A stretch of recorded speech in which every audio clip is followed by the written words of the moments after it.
Выставка «Семья. Душа России» открылась в стенах школы искусств Карабулаки.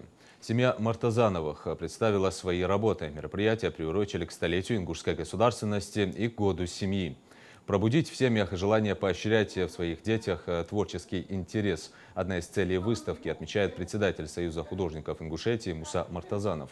Это особенно важно, когда нынешнее поколение проводит все свое время в гаджетах. Творчество объединяет, так говорит о своей семье художник. Даже самый маленький член семьи представил свои работы. Всего же их более 60. Кто-то занимается вышивкой, кто-то занимается жидким пластиком, кто-то занимается живописью, кто-то пишет стихи, кто-то занимается маловарением, свечевар. И мы им дали возможность каждому выбрать. И они выбрали то, что им ближе. Поэтому они в этом направлении развиваются.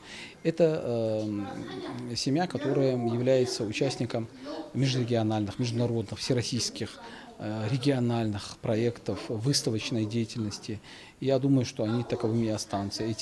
Говорить за своих детей и проявлять какую-то особую гордость не пристало ингушам, поэтому будем их иногда подталкивать к новым свершениям и помогать.